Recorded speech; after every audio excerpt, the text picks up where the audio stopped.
Hey, John Crestani here, internet marketer, tech entrepreneur, multimillionaire, and in this video, I'm gonna be going over some of my biggest financial regrets being a self-employed business person. I'm just gonna go over the biggest mistakes I've made, and hopefully you can take away some ways to avoid those yourself. I'm gonna be talking about 4 topics particularly, and I'm gonna be going over those topics in detail and how I could have possibly avoided them and how you can avoid making the same mistakes I have. Let's get it.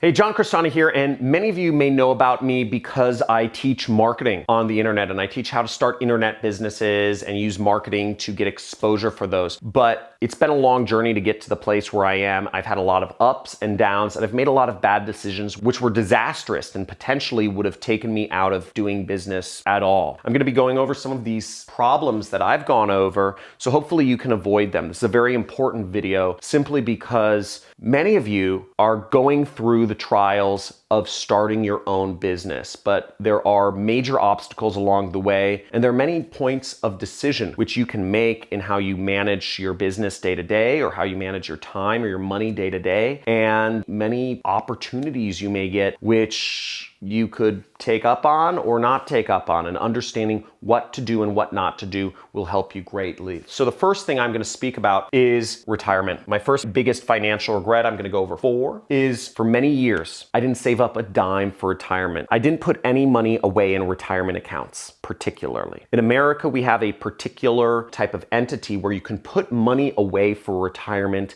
but you can't touch it until you are 65 years old. And I always avoided putting money away in an account where I couldn't touch it because I wanted to be in control of all my money. And I didn't mind that I didn't save money on taxes. I would just put some money away into investments, and I'd call it, oh, this is my retirement fund, but it wasn't actually a retirement account. And what happened was a few years ago, I didn't have any money saved up for retirement. I never put any money away. And what ended up happening is my business was going through a bad period, and I started using money from my other savings accounts to help fund my business during times which were harder. When my business started coming back, I keep using that money in the business or to fund my lifestyle instead of actually saving up money for retirement. And this left me in a really prickly situation because I was, I'd say 30 years old, and I had 0 savings for my retirement, when in reality, what I should have been doing all along is I should have been saving up a portion of what I earned for retirement all along. And if I were to go back in time, I would have consistently set aside a percentage, at least 10% of everything I earned each year into a retirement account where I couldn't touch it, where it was there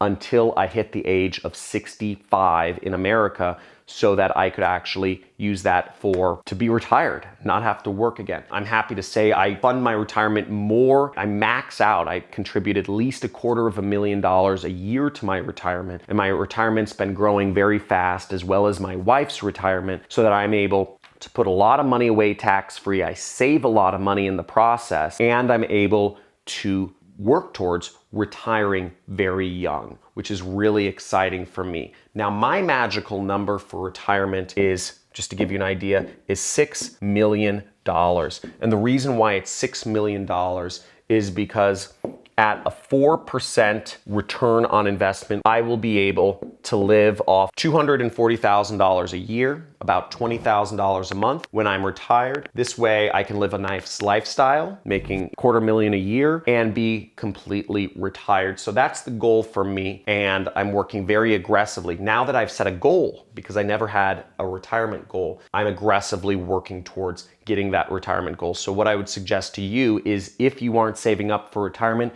figure out how much money you will need to retire and then work towards that goal. Make it a game. To come up with your own number for retirement based on 4% a year, if you can save up $1 million in your retirement account by the time you're retired, right, then you will be receiving $40,000 $80,000 a year just on interest, right? Without touching any of your principal. So that's passive income. That's true passive income. And you know what? If you want to live off of $80,000 a year, you just double the number. So you need to save up $2 million in your retirement account. And I'd be interested to hear from you. What is your retirement goal? How much money do you need saved up in your retirement account in order to live the lifestyle you want with passive income? Type it in the comments below. I'd love to see what your retirement goals are. Now, this one I gotta sit down for because this is just incredibly embarrassing, and probably one of the biggest financial mistakes I ever made was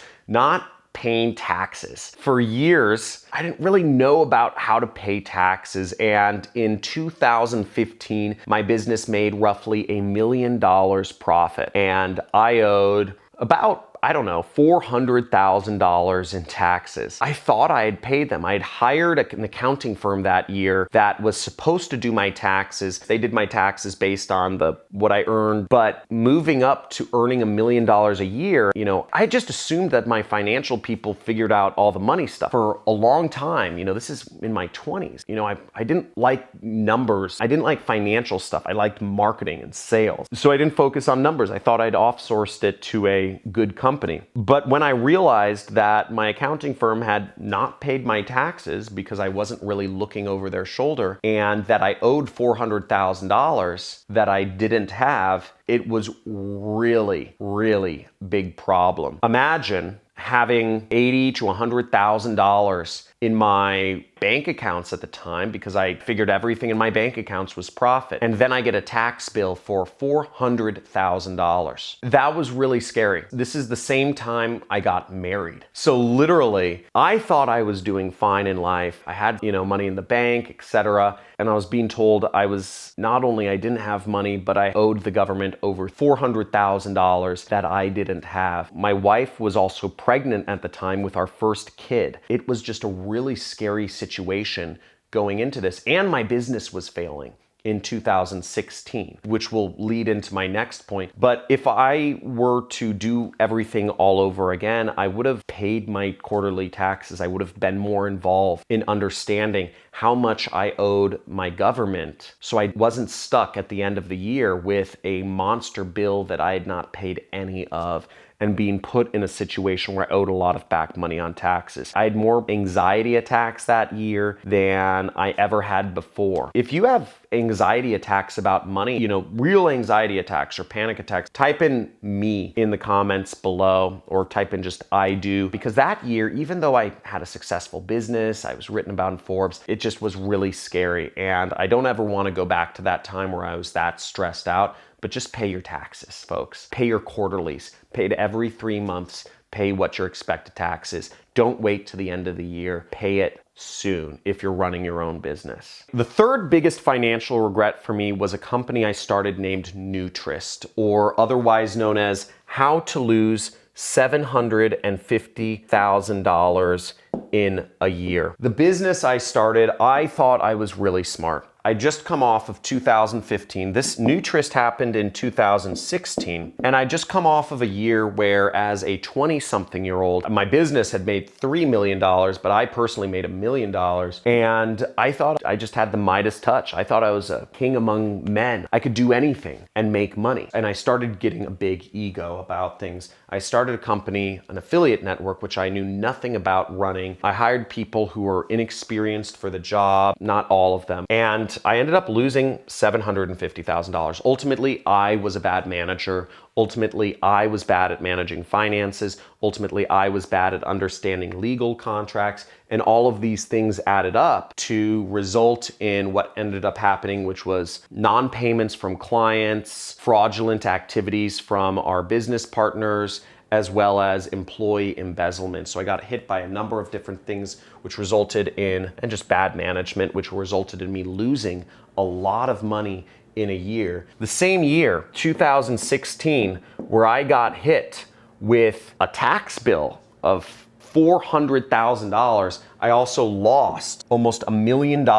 in my business that I had started. And that was a pretty tough hole to get out of. I was in deep debt. And it was really scary, and I had no savings. I hadn't saved up for retirement at the time, nothing. You know, and I was having my first child, I just got married. It was a really scary time. And what I would have done if I had gotten back in time is, first off, I wouldn't have started a business that I didn't know anything about. Second off, if I'm running a business that is cash flow negative, which is an affiliate network, I'm not going to explain what negative cash flow is, but basically it's when you're spending money before you're receiving money. This is similar to e-commerce. When you do business with Amazon, you have to buy the product, you have to buy the inventory. If you're going to sell, for instance, hats, you have to produce and buy and pay the people for the hats before you actually send them to Amazon. So in order to do that, you're losing money in order to hopefully gain a lot more. If you want to grow the business, you have to continually lose larger and larger amounts of money in order to potentially gain more.